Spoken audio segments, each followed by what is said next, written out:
It's still behind me! It's still behind! It's still behind! Let's go! Let's go! Oh my god! If you're not playing Tekken, what are you doing?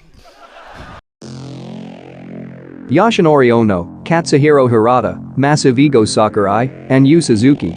These are the names people often talk about when it comes to who are the legends of the fighting game community. They have been around a long time, and they have fronted various installments of each fighting game series to make them what they are today. One series, however, that none of these directors made was Mortal Kombat. Since 1992, co-creator Ed Boon had been turning heads when it comes to how to make his titles stand out from others in the arcades. From stop-motion sprites, to blood and fatalities, to stories you can actually watch, Boon and co-creator John Tobias had not wanted to make just another fighting game. The series has gone on to see 11 mainline games, not including spin-offs, and not including crossover or solely DC games. But I have to stress that Ed Boon is the most unappreciated person in the fighting game community for a number of reasons.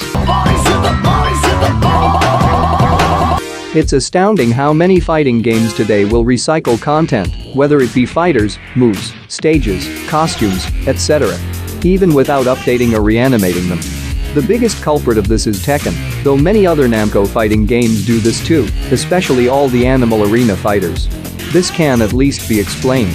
I get that director don't want to change anything if the previous game mechanics are fine as they are, but then you go as far as talk about outdated animations, intros, voice lines from the mid or late 2000s, and you have to wonder, when is it actually time to polish and refine the game? Ever since Warner Bros. Bought Midway, Mortal Kombat had recycled very minimal from game to game.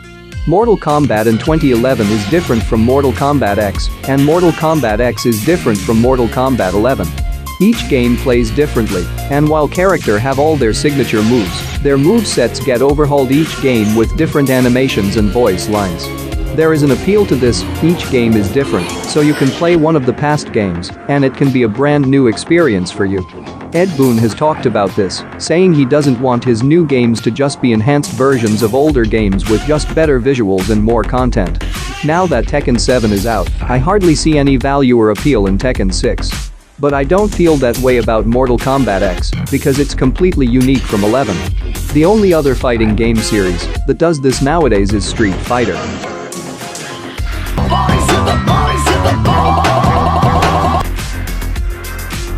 Having played Mortal Kombat and Injustice at the start of last decade, I can confidently say each game gets bigger and grander than the last one. The roster has gradually gotten bigger, story mode has gotten more immersive and cinematic, intros have more detail, customization has more options, there are more variations to special moves, there are more unlockables, and even the number of DLC characters gradually goes up each game. I have not seen this happen for another fighting game series.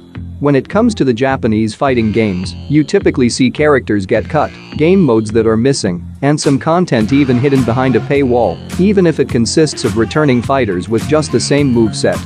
Many people don't see missing game modes as a problem, but whenever the main gameplay doesn't improve as much, the lack of new content can certainly make a difference in appreciating the overall product for what it is.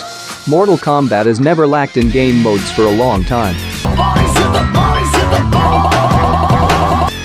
Let's say games like Tekken did have new and reanimated moves with each new installment, and a different set of game mechanics like Mortal Kombat. If nothing else changed, then Mortal Kombat would still have lots more work done to it, because that's not the only content that gets created with each passing game. NetherRealm finds a heavy priority in also creating a story mode, an interactive unlockables mode called the Crypt, and other one-player modes that you see little to none of in other fighting games. When looking at other fighting games today, the bulk of the work goes towards new characters, creating outfits for existing characters, designing stages, and a basic list-based story mode. That's it. What are they doing with their resources? I'd have to think that Namco gives them a large budget to make these games, so how much new content do they actually make? It's only until post-launch do you see some drastically new content, such as with Street Fighter V getting a new cinematic story mode, and Tekken 7 with its new esports-centric additions. Ed Boon is not a diva. He doesn't give us excuses, he doesn't give us glitz and glamour. He does not think he's a god. He doesn't overhype, he doesn't overpromise, he doesn't get on a camera for 40 minutes to talk about a single character. He doesn't need to tell us constantly how great his DLC is. He gets to work, he shuts his mouth, and his product will speak for him.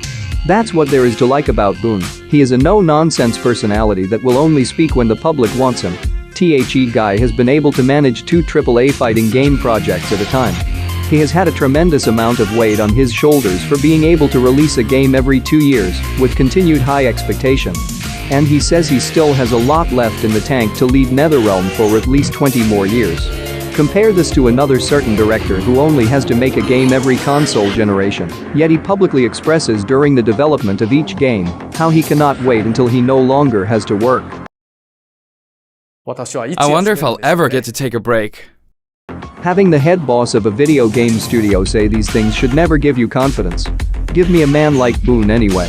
So yeah, 4 reasons why Ed Boon is the most unappreciated man in the fighting game community. He and his team do the most work of all the fighting game studios and make a ton of sales to show for it, but he is often dead last when it comes to how much people look up to him as a visionary.